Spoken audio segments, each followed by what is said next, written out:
Hi friends, welcome to our channel my cooking journey. இன்றைக்கி நம்ம சேனலில் வெண்டைக்காயை வச்சு ஈஸியாக செய்யக்கூடிய ஹெல்த்தியான ஒரு ரெசிபி தாங்க செஞ்சு காமிச்சிருக்கேன். அதுதாங்க வெண்டைக்காய் குர்குரே.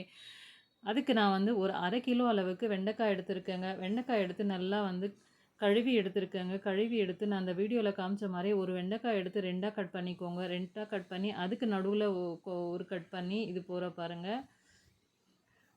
ஒரு வெண்டைக்காய் வந்து ஒரு 8 பீஸாக பாருங்கள் இது போல் கட் பண்ணி எடுத்துக்கலாம். நான் வீடியோவில் காமிச்ச மாதிரி இதே போல் கட் பண்ணி எடுத்துக்கலாங்க. இப்போ பாருங்கள், நான் எடுத்து வெண்டைக்காய் வந்து எல்லாமே இது போல்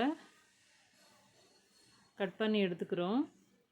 முடிஞ்ச வரைக்கும் வெண்டைக்காயோட அந்த விதைகள் வெளியே வராத மாதிரி கட் பண்ணி எடுத்துக்கலாங்க. இப்போ வந்து கட் பண்ணி எடுத்த வெண்டைக்காயை வந்து வெண்டைக்காய் ஃபுல்லாக கட் பண்ணி எடுத்துட்டோம் இல்லையா, இதை ஒரு பெரிய தட்டில் சேர்த்துக்கலாங்க. முடிஞ்ச வரைக்கும் இது போல் அகலமான ஒரு தட்டில் சேர்த்துக்கலாங்க. அதுக்கடுத்து நான் வந்து அரிசி மாவு எடுத்திருக்கேங்க. அரிசி மாவு வந்து ஒரு 2லேருந்து ஒரு 3 ஸ்பூன் அளவுக்கு நான் வந்து எடுத்திருக்கேன். தெளித்த மாதிரி சேர்க்கணுங்க. வெண்டைக்காயில் எல்லா பக்கமாரும் தெளித்த மாதிரி சேர்க்க விடணும். அதுக்கடுத்து கடலை மாவு எடுத்திருக்கேங்க. கடலை மாவையும் பாருங்கள் இதே போல் எல்லா பக்கமும் படுற மாதிரி இது போல் தெளித்து விடுங்க. மாவு சேர்த்துட்டோம். அதுக்கடுத்ததாக வந்து கோதுமை மாவு எடுத்திருக்கேங்க. கோதுமை மாவு வந்து ஒரு 2 ஸ்பூன் அளவுக்கு சேர்த்தா போதுங்க. கோதுமை மாவு எதுக்கு சேர்க்குறோன்னா, இதுக்கு பைண்டிங் வரதுக்காக தான் சேர்க்குறோம். அதுக்கடுத்து இதுக்கு தேவையான அளவு உப்பு சேர்க்குறேங்க. அதுக்கடுத்தா இதுக்கு வந்து தேவையான மிளகாய் தூள் சேர்த்துருக்கேன். தனி மிளகாய் தூள் சேர்த்துருக்கேன். அதுக்கடுத்து இதுக்கு வந்து ஒரு ஸ்பூன் அளவுக்கு ஜீரக பொடி சேர்த்துருக்கேங்க. நல்லா வறுத்து அரைச்ச ஜீரக பொடி அதை சேர்த்துருக்கேன். இப்போ வந்து நாம் இதை எல்லா பக்கமும் படுற மாதிரி நான் வீடியோவில் காமிச்ச மாதிரி நல்லா இது போல் நல்லா கலந்து கொடுத்துக்கோங்க. ரொம்ப அழுத்தி கலக்காமல் பாருங்கள், இது போல் சாஃப்டாக இந்த வெண்டைக்காய்க்கு எல்லா பக்கமும் படுற மாதிரி இது போல் நாம் கலந்து கொடுத்துக்கலாம். அதுக்கடுத்து கொஞ்சம் கொஞ்சமாக தண்ணி தெளிச்சிக்கலாங்க. தண்ணி தெளித்து கலந்து கொடுக்கலாங்க. ரொம்பவும் பிசையக்கூடாது. நம்ம ரொம்ப இதை பிசைஞ்சோம்னா இதுக்குள்ளே வெண்டைக்காய்க்குள்ளே விதையெல்லாம் வெளியே வந்துடும். அதனால தான் பாருங்கள், நான் அந்த வீடியோவில் காமிச்ச மாதிரி கொஞ்சம் மெதுவாக வந்து அழுத்தி பிசையாமல் லேசாக வந்து இது போல் கலந்து கொடுக்கலாங்க. அதுக்கப்புறமா கொஞ்சம் கொஞ்சமாக தண்ணி தெளிச்சிக்கலாம். நான் வந்து இதை கலக்கிறது ஃபுல்லாகவே நான் உங்களுக்கு வந்து வீடியோ ஃபுல்லாகவே போட்டிருக்கேங்க. நான் வந்து எந்தெந்த நேரத்தில் கொஞ்சம் கொஞ்சமாக தண்ணி தெளித்து எப்படி இதை வந்து நான் வந்து பிசைகிறேன்றது தான் உங்களுக்கு ரொம்ப முக்கியம். ரொம்ப அதிகமாக தண்ணியும் சேர்க்கக்கூடாது, ரொம்பவும் கெட்டியாக இருக்கக்கூடாது. ரொம்ப கெட்டியாக இருந்துச்சுன்னா வந்து இது வெண்டைக்காயோட மசாலா சேராதுங்க. எண்ணெயில் போட்ட உடனே எல்லா மசாலாவும் தனியாக பிரிஞ்சு வந்துடும், வெண்டைக்காய் தனியாக போயிடும். அதுக்கு தான் நான் வந்து கவனமாக பாருங்கள். நான் வீடியோவில் கொஞ்சம் கொஞ்சமாக தண்ணி சேர்த்துருக்கேன். தண்ணி சேர்த்து எந்த அளவுக்கு நான் வந்து கலந்து எடுக்கிறேன்னு நீங்களே பாருங்கள்.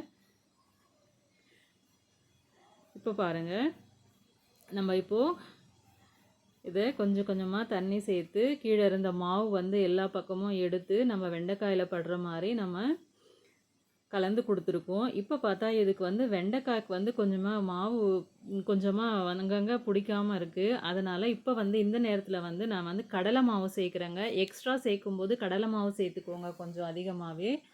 இப்போ அதுக்கடுத்து நான் வந்து கடலை மாவு சேர்த்துருக்கேன். கடலை மாவு சேர்த்து திரும்பவும் கொஞ்சமாக தண்ணி தெளிக்கிறேன். தண்ணி தெளித்து இந்த வெண்டைக்காயில் எல்லா பக்கமும் வந்து நம்ம சேர்த்த இந்த மாவு வந்து லைட்டாக வந்து படணுங்க.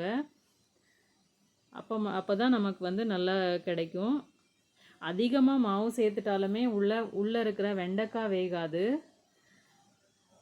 பர்ஃபெக்டாக பாருங்கள், நான் இந்த வீடியோவில் காமிச்ச மாதிரியே நீங்கள் வந்து கலந்து எடுத்துக்கோங்க. இப்போ பாருங்கள், நமக்கு வந்து வெண்டைக்காய் கலந்துட்டோம். நம்ம மாவு சேர்த்து பர்ஃபெக்டாக கலந்து எடுத்துட்டோம். நான் பாருங்கள் இப்போ காமிக்கிறேன் எந்த அளவுக்கு இருக்குதுன்னு பாருங்கள். இது போல் இருக்கணும் நமக்கு கலந்தது. அப்போ நமக்கு மசாலா வந்து வெண்டைக்காவோடு சேர்ந்து வரும், உதிராமல் நல்லா நமக்கு பொரிக்க வரும்.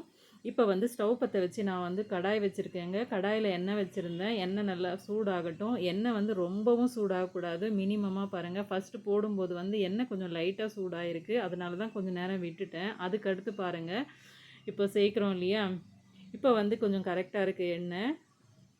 நல்லா சூடாயிருக்கு. இந்த நேரத்தில் வந்து நம்ம எப்படி பக்கோடா செய்வோமோ, வெங்காய பக்கோடா எப்படி செய்வோமோ அதே மாதிரி தான் இதை வந்து கொஞ்சம் கொஞ்சமாக எடுத்து கையால் விட்டுடணும். ஒன்று மேலே ஒன்று அதிகமாக சேர்க்காமல் இது போல் எண்ணெயில் சேர்த்துக்கலாங்க. சேர்த்துட்டு சேர்ந்த உடனே பாருங்கள் பபுள்ஸ் நிறைய வரும். பாருங்கள் அதிகமாக பபுள்ஸ் வருது. இப்போ வந்து கொஞ்ச நேரம் இதை டிஸ்டர்ப் பண்ணக்கூடாதுங்க, அப்படியே விட்டுடணும். அதுக்கடுத்து கொஞ்சமாக இந்த பபுள்ஸ் கம்மி ஆன உடனே நம்ம வந்து ஒரு குச்சியோ இல்லை கரண்டியோட நுனி வைக்கலாம், நுனியோ வைக்கலாம். இல்லைன்னா வந்து நான் வந்து ஒரு கத்தி எடுத்துருக்கேங்க. கத்தி எடுத்து இது போல் திருப்பி விடலாம். திருப்பி விட்டுட்டு இப்போ பாருங்கள் பாதி அளவுக்கு வெந்திருக்கு, பபுள்ஸ் அடங்கியிருக்கு. இப்போ கரண்டியை வச்சு இது போல் மாற்றி மாற்றி விட்டு வேக வைக்கணுங்க. முடிஞ்ச வரைக்கும் இதை வந்து இது போல் திருப்பி விட்டு வேக வைக்கணுங்க. இல்லைன்னா ஒரே பக்கமாக நீங்கள் விட்டுட்டிங்கன்னா இது கரிஞ்சிரும். அதுக்காக தான் பாருங்கள் நான் அந்த வீடியோவில் காமிச்ச மாதிரியே கரண்டியால் முடிஞ்ச வரைக்கும் இதே போல் திருப்பி திருப்பி நம்ம வந்து வேக வச்சோம்னா நமக்கு சுவையான வெண்டைக்காய் குர்குரேன்னு சொல்லலாம். இல்லைனா இதை வெண்டைக்காய் வந்து பஜ்ஜின்னு கூட சொல்லலாங்க. அந்த அளவுக்கு சுவையாக இருக்குங்க. தவறாமல் ட்ரை பண்ணி பாருங்கள்.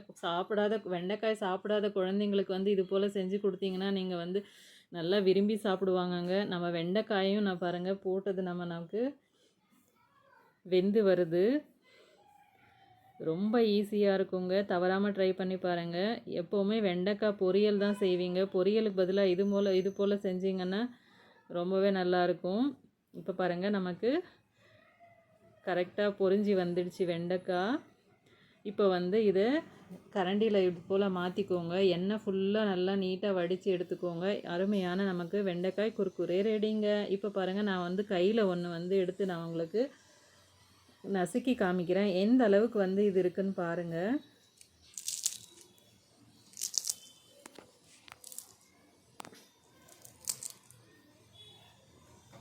ரொம்பவே சுவையாக இருக்குங்க. தவறாமல் ட்ரை பண்ணி பாருங்க. இந்த வீடியோ பிடிச்சிருந்தா லைக் பண்ணுங்கள், ஷேர் பண்ணுங்கள், கமெண்ட் பண்ணுங்கள், சேனலுக்கு சப்ஸ்கிரைப் பண்ணுங்கள் ஃப்ரெண்ட்ஸ். தேங்க்யூ ஃபார் த வாட்சிங்.